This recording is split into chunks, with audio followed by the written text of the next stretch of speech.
Hello, my name is Meredith Kutz, a Professional Development Associate here at NACE. I'd like to welcome you to today's webinar, Fast and Fair, Innovative National and Global Recruitment Strategy. It is my absolute pleasure to introduce Nikki Garcia from Capfinity, James Boyle from Latham & Watkins, Jayda Green from Accenture, and Bob Othwal from Skyscanner. Take it away. Thanks so much, Meredith, and welcome everyone to our session today. Thank you very much, NACE, for giving us this opportunity to put this panel together and discuss this really hot topic. We hope to give you lots of practical advice. Capfinity is very proud of its association and membership of NACE, and I am delighted to be spending my first year on NACE committee. So a big shout out to anyone from the Principals Committee who might be dialing into this session. I'm one of the co-founders of Capfinity, and I also head up the Americas here. I'm also a chartered occupational psychologist, but today I will play host to my esteemed partners and colleagues from other organisations that we have the opportunity to support at Capfinity, and also Bob, who we support in many different guises. And Bob, I'm hoping you're going to share some of those as you introduce yourself. So without further ado, I'm going to ask the panelists to introduce themselves, and I will give you a little overview to Capfinity before we get going with our discussion today. So Bob, you are first up. I'm going to absolutely probe you to talk about the 1 Hour project, and I have a couple of slides to support your intro. Thanks, Nikki. Thanks, everybody, and nice to have the opportunity to talk to you. So, as everyone said, my name's Boyle. I work for Skyscanner. If you don't know us, you should know us. We should be used for flights, hotels, and car rental. We're a travel search engine, much better than Trivago and all the others that you may use. But more importantly, my job, or my day job, is I lead racial diversity globally, as well as employer brand and early careers. But when I talk about racial diversity, just to kind of give you the nuance of it, there's a lead for DEI. I am the lead for Black, Indigenous, and people of color. We made a decision post George Floyd's murder that we would have a role that specifically would start to make more of an impact and action.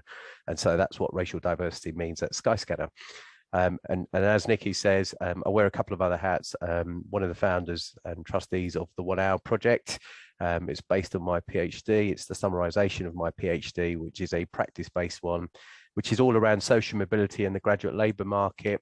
And there are 3 things that have come clear to myself that really helps to level that playing field if you're from a underserved, underrepresented groups, first in your family, first generation student. And that is, you need to build confidence continually and have varying toolkits. Using the strengths profile particularly is a really good way to look at the asset-based model. Having somebody speak up for you. How many of us in our careers have had people look out for us? It's really, really important that you have that, because that's what builds confidence continually, and then giving access to professional networks. So the 1 Hour project is a charity which basically brings professionals like us together to volunteer our time in hourly increments to give students that opportunity, particularly those that don't have those professional networks, to understand and demystify. So that's the 1 Hour project. I'll leave it there, Nikki, I think. Well, we will definitely probe into it as we go through this session, and thanks, Bob. And forgive the formatting. There is slides that will go out, and we'll make sure you can read every part of it. So, James, if you would just introduce yourself. Yeah, thanks, Nikki. So James Boyle, I'm the Director of Attorney Recruiting at Latham & Watkins. I feel like after Bob's intro, I should start selling our legal services, but I won't go through every practice area that we have. I joined Latham & Watkins in June 2019. Prior to that, I was at Barclays Investment Bank, where I was Global Head of Campus Recruiting for 5 years, and then at PricewaterhouseCoopers for 10 years prior to that, both in the UK and in the US. So I'm based in New York. I've been in New York for 10 years. So I think that kind of makes me a New Yorker right about now, as well as the citizenship that I've recently received. So very happy to be part of this panel. It's going to be great, and very nice to meet Jayda and Bob as part of this as well. Thanks, James. And Jayda. Hi, everyone. So my name is Jayda Green. I am our North America Candidate Experience Lead for Accenture. Hopefully you know us. If you don't, we are a global consulting firm, right? We're all selling our companies here today as well. Wow. So with a big focus on tech and innovation, I actually started out my career at Accenture on the consulting side of things, working with our clients on experience design, what the customer experience looks like. Always had a passion for the recruiting space and the way that we help people transition during big moments in their life, and which brought me into my role for to lead North America Candidate Experience about 2 years ago. So I focus on anything that could really touch how we interact with candidates, both from a digital perspective to a human-to-human perspective, evaluations, assessments, digital experiences online, events, all of the whole gamut. It can really spread across a lot. It's been a very fun role, and I've been working with Nikki for almost my whole time in this role so far. So I'd say we go way back in my candidate experience space. So very delighted to be on here today and to get to talk about some of the things that I think we all enjoy talking about together.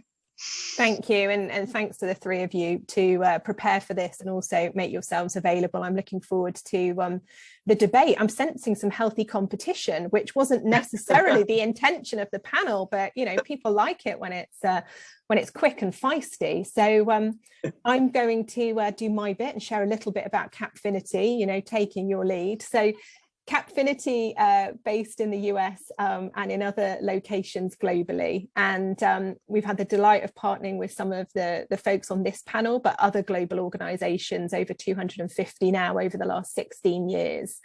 And we're massively well supported by a growing team that's expanding all of the time, but with a particular focus on IO psychologists like myself and scientists and consultants who are building all of our products. Recently got a great partnership with Fred Oswald out of Rice University. I know there's some Rice Career Services folks listening in today, and Fred's been able to audit all of our work. So that's been fantastic. One of the things that is unique about our work, and our three panelists have had some experience of this, is that Capfinity uses a very particular methodology to support all of its recruitment and development efforts. And that is that we don't just look at the lens of past experience and performance. We think that that's important, but we're most interested in helping to really identify whether candidates and individuals in organizations are engaged and motivated by the work we're going to ask them to do. And what we found is, by taking this lens over the years, that we don't have to always look at competence, we can actually look at potential. And when we look at potential and then bring in people and train and support them, we're really able to help level the playing field and look for a much wider view of what makes up talent in organizations. And I know we're going to explicitly talk today about early career talent, but this is a model that's working and flourishing in experienced hire as well. So we'll certainly share a little bit of that today. And for those of you who are wondering about our products and services, we essentially have an immersive platform where we're delivering products both in the recruitment space and the development space, using that strengths methodology, looking at soft skills and also personality and skills-based assessment, so some hard skills assessment as well. And in the development space, Bob mentioned one of the tools, which is now freely accessible to all of you, which is Strengths Profile. And we'll make sure after this session that you're given access to that tool to be able to use it with your students that hopefully you're supporting. And you will be able to find out more about Capfinity and the things that we get up to on our LinkedIn pages, and also our LinkedIn Live, which start again in the early career space in October. And I partner with Lindsay Pollock, another great supporter of NACE, on those sessions. So I am going to close the PowerPoint and kick off the discussion with my esteemed panelists. So first of all, I really want to kick off this conversation around what are some of the critical components that make up a global and national strategy from your perspectives? And I don't know, James or Jayda, if you want to kick this off first of all, and then we'll each chip in. But what are the critical components, do you think? Yeah, I can start us off, and really I was going to talk about my personal experience, coming to Latham. Like I said in my intro, I joined in June 2019, and I think it's really important to kind of set out kind of your recruiting strategy from the outset. I would say some of the critical components of that are making sure that you have the right audience to listen to that global recruiting strategy. So making sure that you have kind of high-level buy-in, and what that meant for me is partnering with the chair of our global recruiting committee. In November 2019, we took a pretty radical strategy to the executive committee, underpinned by data and the voice of both candidates and the business here at Latham & Watkins.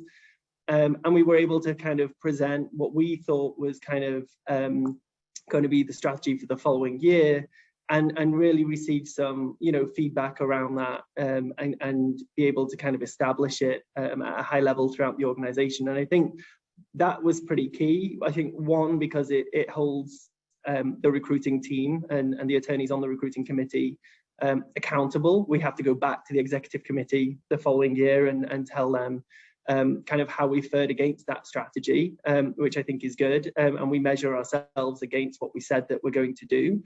I think it focuses the mind in a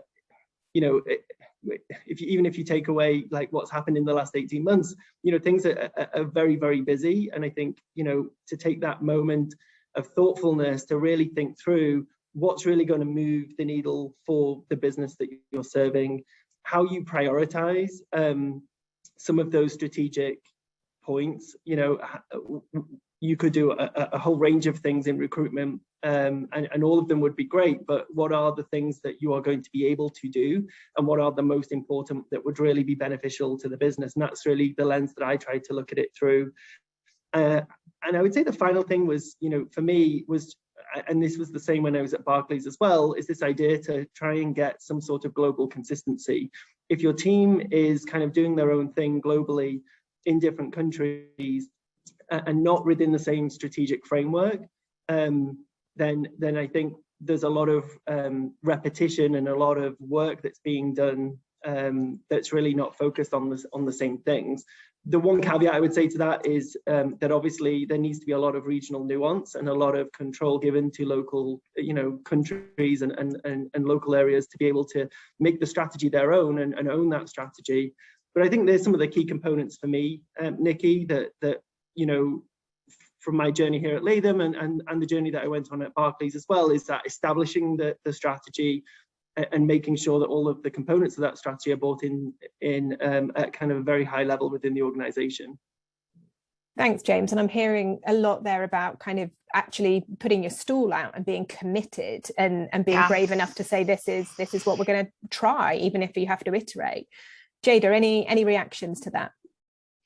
I think we have a kind of similar strategy. Coming from an experienced design background myself, a lot of the ways that I've looked at as we go into I would like to say each new fiscal year, but I think it's more that you have to look at it more often than that, because things are changing so constantly. But anytime that we're doing planning, I always start from a standpoint of looking at what does that journey look like now? What do people go through from all stakeholders' perspectives? What are our business stakeholders going through? What do they want and need? What do our candidates go through? What do they want and need? And same with our recruiters. And understanding what do we have in place now, but also what are the other ways that we could address those wants and those needs? And trying to kind of at first throw out what you know now and really think about where would we like it to be in the end, and then kind of backtracking a bit and saying, okay, if this is our ideal future state of where we want to go, how do we get there? And James, a lot like you were saying, right? Then you've got to prioritize and you've got to think about how can we make the biggest impact? What are the areas that have the biggest needs right now? And what are some of those quick things that we can do too? I mean, when it comes to my role with candidate experience, a lot of the things, just picking up the phone and calling candidates sometimes and being a little bit more personal. So it's not always big moves that you have to make from a strategy perspective, but there are also those little things. And if you're able to map out here's where we want to be, and then take an incremental approach to get there based on what you have now, then I think you'll be in a good spot. And as James was saying, I think accountability is everything in anything that we do. So the more that you can get it on paper and get it in front of people, and also note that it will always be evolving because our world evolves so quickly, then the better. I also completely agree with the global and local approach. I come from a local market perspective in my role myself, and I see a lot of the benefits of the global strategies that we get from our global team, and the amount of value that it adds from a consistency perspective and a reporting perspective, but also not losing the balance that you need from a local market perspective, because that's where you're really interacting with the market itself. That's where you're on the ground. And so that delicate balance of global consistencies, but the local market flavor is always the biggest puzzle, I think, for everyone. Jayda, thank you. Bob, is there anything you want to add to about this global local piece?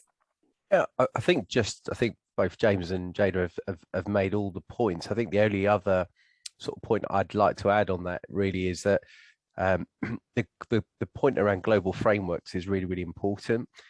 But also we've got to get over the fact that actually, the UK and the US isn't the center of the world. And so there are nuances. Break it to us gently there, Bob. Yeah, sorry. It's 5 p.m. where I am. I thought, it's the end of the day. So, the reality is that actually, if you go with a mindset into the Southern Hemisphere, for example, or you go out into the Southeast Asian markets where, I've got colleagues in Japan, Singapore, and in China, in Shenzhen, and various others, you've got to really get that localization piece right. And if you've got a global strategy, if you're trying to imprint what works in, the Northern Hemisphere, perhaps, or the Western side of the world versus the other parts of the world, it doesn't always work. So those global frameworks are so critical when you start out. Thank you. I want to just reflect on, obviously, you've each had your strategies in place, both national and regional. And then over the last 18 months, both with the pandemic, but also what has happened from a social and racial injustice perspective, in my experience, both from personally from Capfinity, but also in all the organizations that we serve, people have really reevaluated their diversity, inclusion, and belonging strategies. And I wondered if during these times this has had an impact, particularly in campus hiring, on how you reviewed and reflected your strategies, and if you can share a little bit on what that means as you go forward. Bob, in your role, I feel like we need to hear a little bit from what Skyscanner has been doing, but I know James and Jayda, this has been a big part of your world as well. Yeah, no, of course. I think social justice or social mobility has been a big part of the agenda for a long time. I think whether we've moved the needle enough is the question. But I think with George Floyd, post George Floyd, I think the momentum now about racial and social justice combined, and actually being really honest and frank with ourselves around our diversity, our equity, our inclusion strategies. They've been focused on perhaps some really clear and important factors, so gender's been really a key focus, but the umbrella of DEI has allowed you to kind of not really kind of look at the issues and just kind of do a catch-all. And I think that's been the shift. And so what that means is, there's lots of conversations happening around, the types of colleges that we're going to, the type of experienced places we're going to in terms of seeking talent. What does that actually look like in terms of past experiences or not? So that potential conversation is really at the forefront of our mind. We don't look at GPAs, we don't look at colleges. We recruit the best people with potential, and that's always been the case of all the organizations I've worked for. I purposely picked those types of organizations. And I think the momentum, though, I think the biggest shift now is the momentum is real, and that the appetite to do something is real. And I would say that's been the massive sort of upside for us in terms of being able to use that now to really have the conversations across the business. There were a number of colleagues in the businesses that will always have these conversations. I think it's now top down, up down, whichever way you look at it across, it's happening. Thanks, Bob. Jayda, James, anything you would share? I think for Accenture, I mean, as you're saying, Bob, it is for Accenture. It has been a focus. Diversity and inclusion has been a focus for a very long time, but I think it made us all step back and realize we all have a lot of reflecting and growing to do, and really gave that momentum for that I think we all needed globally. And so what we did is really take that step back and reflect internally first. I mean, it's your organization that they're joining, right? It's when it comes to a recruiting perspective, if it's it can't all be about the marketing and the recruiting strategy. It starts from what's going on in the company internally and how your people are feeling.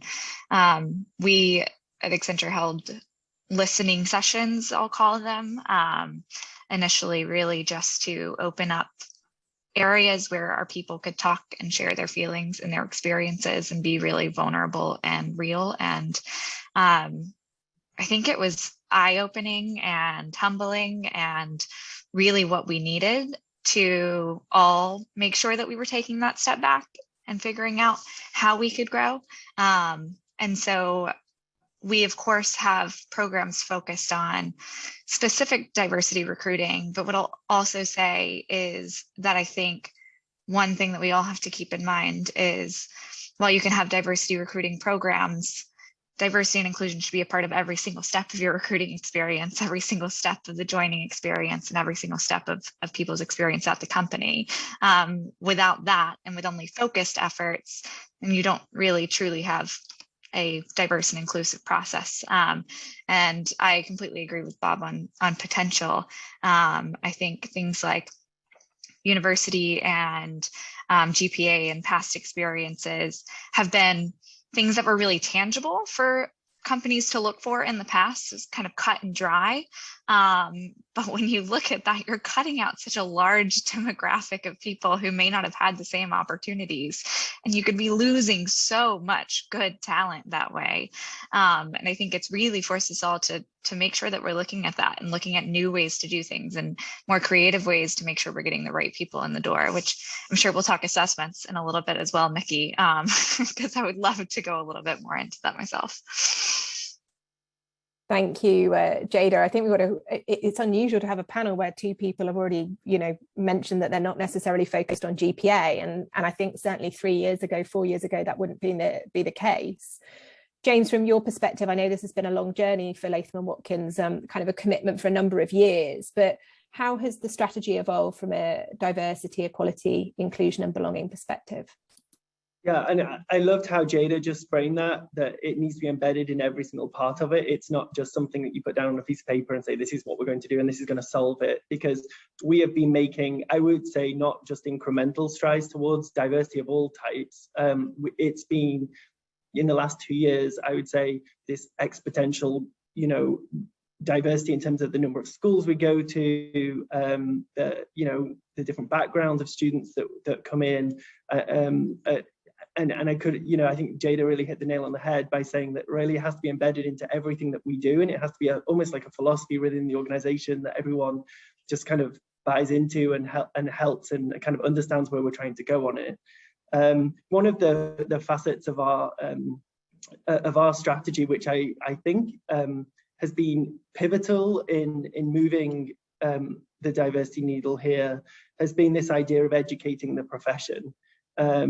And, on the face of it, you're probably thinking, what does that really have to do with diversity? But we have this kind of element in the strategy, which is really this idea of giving more than you take. So, a good example of that is you go to, you put on a webinar, you're not necessarily just putting on that webinar for people who ultimately you would hope to hire, but you're really trying to give something back to the community and the profession at large. Some of the other ways we've done that is through the virtual experience programs, which have really, they pull back the curtain on what Big Law does. And from my experience in investment banking, one of the things that has always kind of struck me is if you don't have a network of people who are investment bankers or who are lawyers, how do you know what Big Law does, and how do you know what you know, a healthcare coverage banker does. And then that's almost like your first question. And then like, okay, so even if you do manage to find out some of that information, you know, through the web, like how do you actually gain access to it? So there are so many barriers there, I think, especially for first gen students, you know, for people who are traditionally underrepresented in these different industries. And so this idea and this strategic focus of ours on educating the industry has really been, you know, from multiple angles, trying to kind of level the playing field so everybody has the same access. And so people can try what it is like to be a big law associate in banking or in antitrust. And I think, you know, I can bring that lens because one, I'm not an attorney, so it helps me understand the business too. I'm a first generation professional, so nobody sat me down and told me, you know, that law firms and investment banks even existed when I was going through school and college. So I think that's been, you know, incredibly helpful on our diversity efforts, and we've had some really like warming feedback from that. And then just to give you some metrics around that, we've had over 40,000 students participate in our virtual experience programs to date, which is just incredible. And just the impact that we have. Obviously, we're not hiring, you know, 40,000 people, but that gives the, you know, that's this idea of giving back, and hopefully those students are finding some benefit from understanding what big law does, even if they don't want. Maybe they're considering to go to law school or not. And kind of what career path to go down to. And then I think the second angle, and obviously we work very closely with you on this, Nikki, is this, you know, focus on assessment and selection. And it goes to what Bob and Jayda were talking about. You know, before you can fully move away from grades, you have to have some other data points on which you can rely.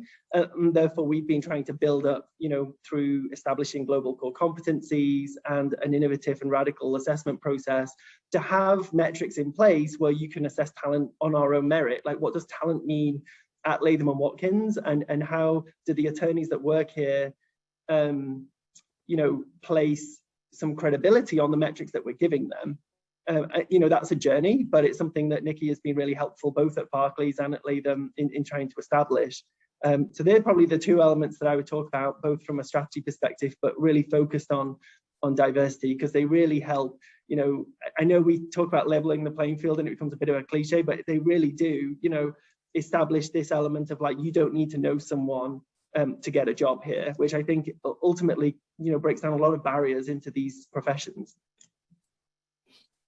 So much of what you're sharing resonates kind of deeply with me and what we stand for from a strengths-based perspective. I also feel like I need to confess I'm only an IO psychologist because my brother invited me to a party and someone told me what IO psychology was. So that was my strategic career route into what I do. I just want to stick with this piece around really fairness and thinking about many of the people who are members of NACE and supporting the NACE community. What advice do you have for them in terms of really helping students at these times to learn more? I feel like we're awash with, James, you mentioned the experience programs that you have. Jayda, you obviously do great work in this space, but Bob, you've got the 1 hour project. You've also been in career services. Anything that you would say to NACE members in terms of how they can kind of guide students and support students at these times? Yeah, because sorry, just to interrupt, organizations are providing great resources is where I'm at. I mean, I'm not just saying this. Obviously, I as you know, already met James and Jayda through the being asked to be on this panel. But you know, I've watched the work that Accenture have done, Accenture Live, and I've also watched what James was just describing. You know, 40,000 students to try and help. You know, that scale. I mean, that's what the pandemic's given us. I mean, the flip side of that, though, is, you know, there's digital poverty that we have to be mindful of, and those that have access and those that don't. So there are other issues that we got to deal with. But I think just one point on the bit around our strategies, I think the recruitment piece, I think James and Jayda have really laboured that. But in order to get ready for having different people come into an organization that historically haven't gone through the same journey, because now you're assessing differently, you know, your internal work needs to be done around belonging.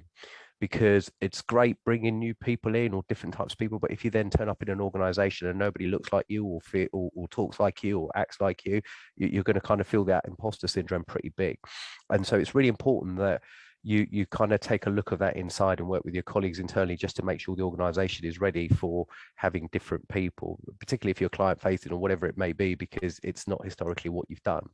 I think practically, how can employers and sort of career services work together? And of course, yeah, I spent 6 years in HE as well, and I think this is an opportunity for us to work differently. I think, asking us as employers to come to do careers fairs or, insights and all of that good stuff, there's a place for that, but actually that serves a group of students, those that are always keen. Anyone who's worked in career services will tell you it's really, really hard to engage the majority of students. And normally they are there, but particularly if you're first gens, there's other commitments going on in their lives and other things happening that actually makes them time poor. So again, the 1 hour project is it's not the only thing. It is coming to the States, and Manny Contaminolis is our global chair. We're really pleased for that. But under Manny's guidance, we're really trying to think about how do we engage with students, particularly those that don't engage with career services more than not. And I think the simple tactics is really around working with your faculty. And anyone who works in career services will tell you that, yes, we can help them, we can support them, we can really guide them, make sure they've got the career graduate outcomes that they want to have in terms of first destination and everything else. But the reality is the faculty know their students better. They will know who is really flying in terms of academic attainment or doing all the extracurricular, co-curricular stuff, but they'll also know the ones that aren't really engaging. And if you start to put metrics on it, and most universities have these days, you'll be able to tell even by simply seeing what books are taken out of the library and how that is going to relate in academic attainment. So if you've got the metrics and you're all aligned and joined up in your institution, you've got a better chance to serve all of these students. But it ain't easy, Nikki, as you know. It takes the will of the institution to do it. And career services will tell you it's not for want of trying. It's about whether the others will come to the party. But I think this is where we truly educate our colleagues in institutions and organizations. We can support that by saying this movement around social and racial justice and equity is so important that now is the time for us to change our approach. I hope that makes sense. It makes a lot of sense, and I also think that it speaks to a level of optimism about what these times are allowing people to do with their strategies as well, and maybe creating a bit of a closeness between career services and organisations. James, Jayda, anything you want to comment on this point around kind of creating this fairness? I love the just the aspect of being able to access these experiences a little bit easier, as you were saying, Bob, right? You've got people who are working jobs on top of their coursework and really being able to get to an audience of people who might not be able to step out and go to a career fair or might not be able to attend info sessions. How can we make it more approachable and easier for people? And I think, James, that's where it also ties back to the virtual experience programs. We have those with Accenture as well and have found them extremely popular for being able to unbox what does consulting mean, because most people have no idea unless they are working for a consulting company. Even the family of consulting people usually don't know. I know my parents definitely don't. And so I think that I love what you were saying, Bob, around, right? So we have all of these different resources. How do we actually get it in front of the students who need to see it? And those might not be the students that are going to career services. So I'm going to put out a bold and brave statement here, where I know that there are a lot of career services professionals on the line. And with the programs that we've been building at Accenture, I love the aspect of getting those in the classroom more and partnership with professors and being able to embed them in the coursework more so that it isn't extra work, but it's part of what is already happening. So if any of those on the line want to explore a partnership like that with Accenture and actually getting some of these programs into your coursework, reach out to me via LinkedIn. It's something that I've been wanting to grow from our experience perspective. And I think just Bob going through that and James talking about the programs overall has really kind of laid that in home. We've done some small partnerships with that so far, but I love the aspect on emphasizing that and just getting it out there and making it more approachable. Not extra work, but part of it. Thanks, Jayda. It's a great reach out, and I hope people will take you up on your You too. bold I'm excited offer. about it. I'll speak to you next time. You'd be like, well, I was on that NACE webinar and I've just had 200,000 people contact me. I hope that's the case. Jayda, that's brilliant. James, anything you want to add? Yeah, I think just linking what Bob and Jayda said, together, I think it's this mind shift as an employer that you're not just the consumer of talent, right? You are not just the person that turns up to interview the students and they're kind of ready, packaged with a bow on top, ready to kind of charge them billable hours. Like, it's just not, like, that's just not the reality. And the employers, and I think this has been happening for a number of years, and my experience in the UK was this was probably happening 10, 15 years ago in the UK as well. But you have to kind of meet, to what Jayda was saying, this idea of, helping and integrating with the curriculum. We set up a subcommittee made up of some attorneys last year, called the Events and Curriculum Subcommittee, with the specific purpose, against our strategy, which is the educating the profession kind of part of the strategy, but really looking at how do you kind of get more embedded into the curriculum, and that could be through, being the first person to be speed dial for a guest lecture from a professor, right? And when I was at PwC, we called it faculty relations. Like, how do you help shape the curriculum so that the students are learning about what it's like to be in that profession? And I know, if you're taking undergraduates, from any degree background, then maybe that's not as applicable as it is taking students from law school into being an attorney. But I think this idea of bridging the gap between education and the workplace, it shouldn't be a surprise on day one when these students turn up and they're like, oh, like, I didn't really understand what M&A stood for, and now I'm an M&A, and I'm an M&A consultant or attorney or whatever. They really, the VPs, the virtual experience programs, can really kind of help somewhat, but there needs to be a broader strategy around that. And I think, if there's other employers, I think that would be my, to echo what Jayda was doing as well. I think my call would be to the employers to really start calling your career services and say, like, how can we help you, and how do we help the students, and how do we embed more things into the curriculum to help the students who want to come into our profession, and have more of a symbiotic relationship there, like I said, rather than just being, turning up on interview day and expecting these students just to be ready to go. It's it's fantastic. And the word is coming in, Jayda. I can see in the chat window we have got volunteers already. If anyone also wants to pilot the 1 hour project, then we're actually creating change live on the panel, which would be fantastic. I want to move to a topic. Jayda, you mentioned assessment. I can't run this panel and not raise it, but rather than just plugging how fantastic Catfinity assessment is, what I actually want to discuss is the braver question, which is really, in your strategies, where should assessment sit at these times when we have maybe in some cases more applicants than we've ever had before? That can be possibly good to have assessment, but we do need to look at DE&I and the role assessment plays. And in some cases, it could be a barrier to have to do something. So when you put recruitment strategies together, what are your thoughts on the role assessment plays? And then we do in the Q&A have a particularly technical question, which I will throw out, but I'm also happy to have a go at answering around the correlation between talent assessment and performance. But first of all, kind of, what's the discussion about assessment in your businesses at the moment, and why have it or not have it?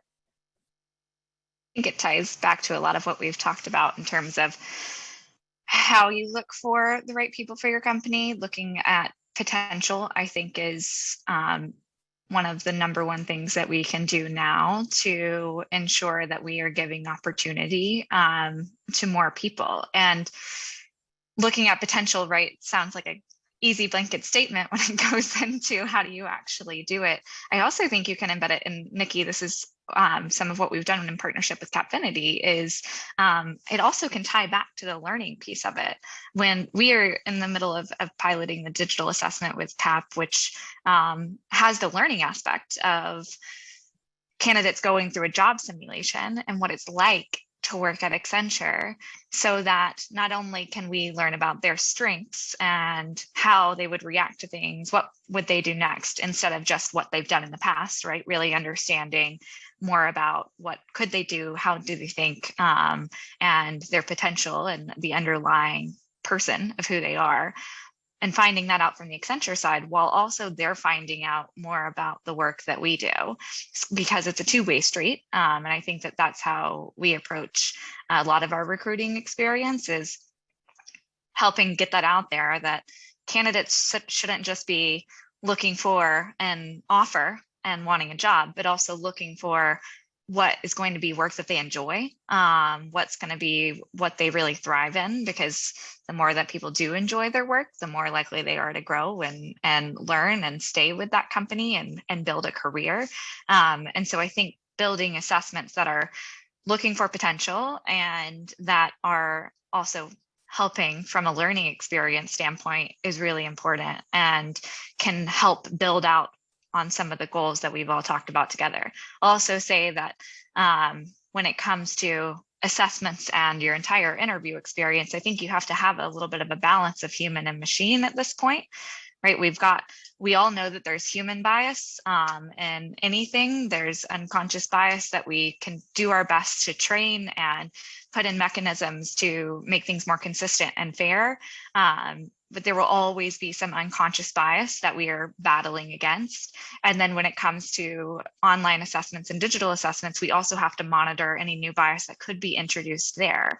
And so in my mind, a kind of perfect storm of things is that human plus machine, where you have the balance of bias that you could have from either way, and you're making really informed decisions based on a big picture view on a lot of different inputs that can help find people that are going to be great for your company, and basing that off of what are some of those key strengths that we've seen in people that really thrive, right? Bringing it back to the people who are thriving and being successful at the company, making sure that that's a diverse group of people that you're looking at, and then building assessments that really help you look for some of those core strengths, and then actually making sure you have training, especially with a company like Accenture.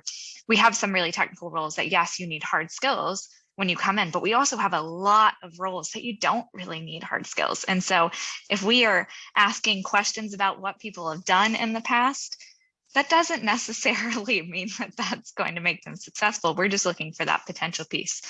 So I think you have to have a mixture of all of that. You've got to look at what's making people successful at the company, and making sure that you have a diverse group of people that you're looking at. You've got to look at ways to balance your input so that you're combating bias across the board, and that you're constantly monitoring it too. I think that every time that you're implementing something, that you should be monitoring the results of that, and also being willing to pivot when you need to, and making sure that you're doing the right thing to get the right people into your company, and doing the right thing for the people that you're hiring, to make sure that you're hiring people that will enjoy their job and be successful in their job, and that you've got plans in place to support that. Thanks, Jayda. There's a lot in there that I think will resonate with people listening. There's a piece for me around, I guess, getting the criteria right from the beginning. James, I don't know if you want to hop in with some of the things that you've seen at Latham. Yeah, and I completely agree, getting the criteria right. And we worked with Nikki quite a lot on making sure that we had I guess the way I would describe it in simple terms is just making sure you have the foundation in place before you start putting in fancy technology that looks flashy, because I think I've seen that happen elsewhere, where they take a an off the shelf assessment and just try and plug it into their ATS and off we go. I think we took a more holistic approach at Latham, where we tried to embed some global core competencies. We used a mixture of attorneys to validate and understand what are core competencies of an attorney here. So we did that across our diversity leadership committee, our associates committee, and our recruiting committee, and from all different countries around the world as well, and tried to bring all of that data together to come up with something that everyone could agree to and everyone could buy into. So that, I guess, in simple terms, is just like setting the foundational blocks before you then start building on like assessment and all the fancy stuff that's flashy and that I think all recruiters kind of enjoy kind of putting in. And I would say the guiding principle for us was really thinking about this idea of adding additional data points to the process. The more data points that we could have, the more objective and data-led the debriefs would be at the end of an interview. And the hope was that would, be good for diversity. And it goes back to what Bob and Jayda were saying. I mean, this wasn't necessarily our only objective, but you can reduce reliance on grades or other things, or one problematic piece of feedback in an interview if you have multiple other pieces of data that can kind of back up that person should be getting an offer. It's always going to be a conversation by a human being at the end of the process, at least here at Latham, and having as many data points as possible to put in front of the attorneys to really make a decision around that person, it has been really successful. And I think that will be the key, making sure that we don't just have, a chat with a candidate and the grades to go on, making sure that we have, competency-based interview feedback and assessment score, and a number of different interviewers that have met them, and, bringing all of that together in a more objective kind of session. I completely agree with what Jayda was saying about skills and strengths and potential. I think that's, really important. And I think, companies are starting and firms are realizing that, students don't necessarily want to be on that path right the way through to MD or partner or whatever it is at that organization. And the realization that there's perhaps 3 or 4 different careers, even if you're linear in your career, which I don't think is very normal. Most people tend to be in a more matrix kind of career trajectory. And I think we're seeing that at Latham. We built our own career design team, which is an extension of a career services model internally to help with placements when people decide here that they want to go and be in-house counsel, or they want to go and do something different. And then we've actually seen people come back as well. So this idea of boomerangs coming back and being okay and fluid with the fact that it's okay that not everybody's career trajectory is, start as a first-year analyst or associate, end up in 10 years as a partner, that there's lots of different routes, and that you can kind of grow in your own way and make sure that your career is designed how you want to design it and led by you. So that's been a really key development, I think, at Latham the last few years. Having that career design program has been awesome. At its most foundational level, it's an executive coaching service.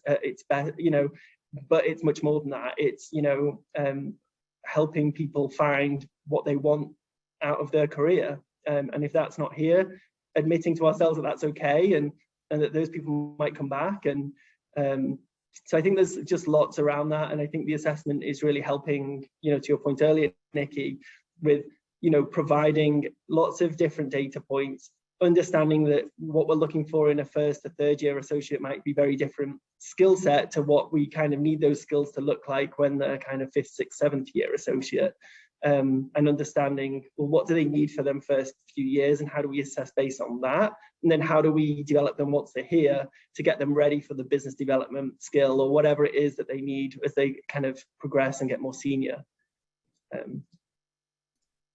So I'm getting a sense that assessment is here to stay, and possibly because of the aspect of some of the other criteria that we once had being removed. So GPA as one example, then we need other lenses to support. Bob, any reflections with your career services and also your multiple hats? What's your view? I'm probably a bit more philosophical, to be honest. I would say, don't let the pandemic go to waste. Why waste it? It's not my quote. Never waste a good crisis. I think the reality is that some form of assessment is required, but the sort of fallout of assessment is we've allowed ourselves to technically deploy mass rejection techniques, because we have been streamlined, we're lean in organizations, and we can't cope with the volume. That's one aspect.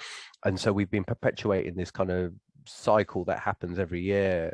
And I think the reality is that when you look at assessment of any description, and clearly I'm always a big fan of the potential and the strengths piece, and I've worked with you for a long time, but I think, for me, that's so important, and not because it's just you, but because it's the reality. Because the previous competency-based frameworks, the kind of social cultural capital, it's biased, because all it's asking you is, or what we're really doing and what we're really saying implicitly is that, you don't belong here because you don't have the same collection of experiences or the same affluency as we have.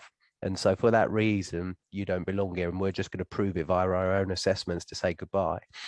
And I think that's the pivotal moment now. I think philosophically, it's about, if you truly want to change and really do the right thing for the society and the community that you serve, then you need to represent them, and you need to ensure that it works slightly differently in terms of how you bring them in. That's actually going to take a bit more investment.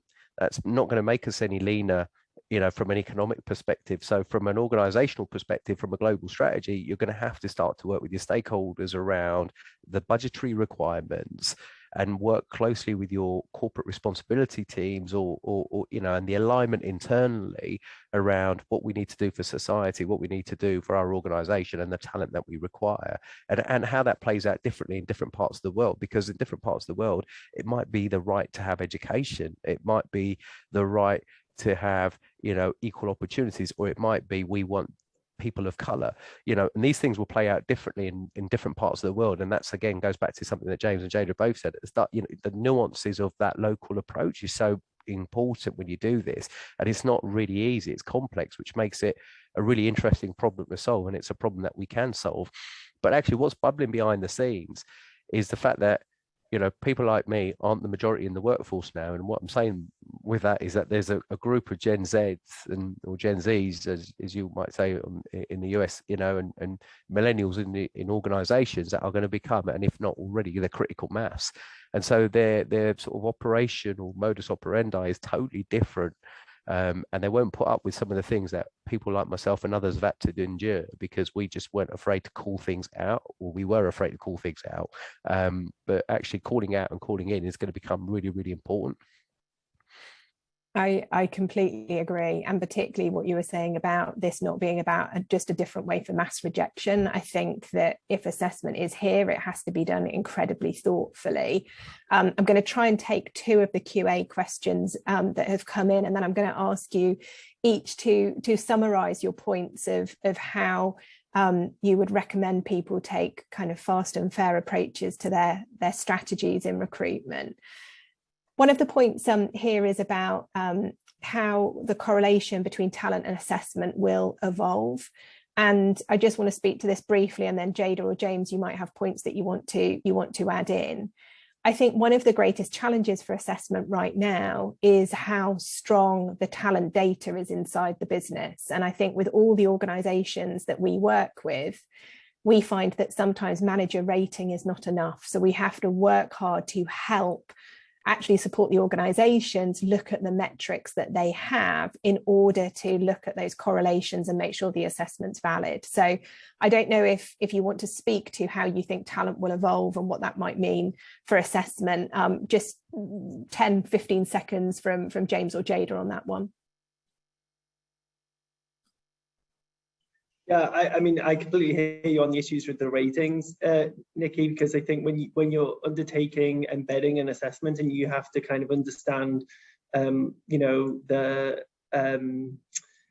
is a top performer and who is not a top performer within an organization. And I think this is any organization I've worked in. Sometimes those lines can be very blurred from a data perspective, and getting your data in order and understanding that. I think it goes back to something we said earlier about understanding getting the foundational blocks in place.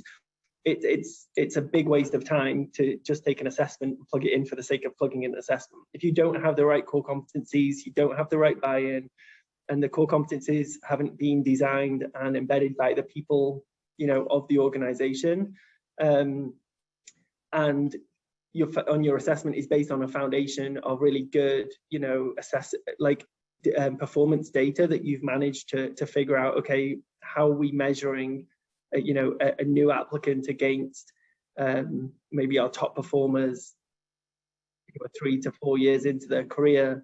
Unless you can do that properly, I would say that the assessment probably isn't worth doing if you haven't got the foundational blocks in first. I don't think, you can just plug something in, and it's not a plug and play thing. It's quite a complex thing to do it properly. And I think, Capfinity are really good at understanding that, because you've obviously been around for a long time, Nikki, in terms of an organization, and you've done it with lots of different companies. So I think you've seen it over and over again about the importance of doing that, which I think is key.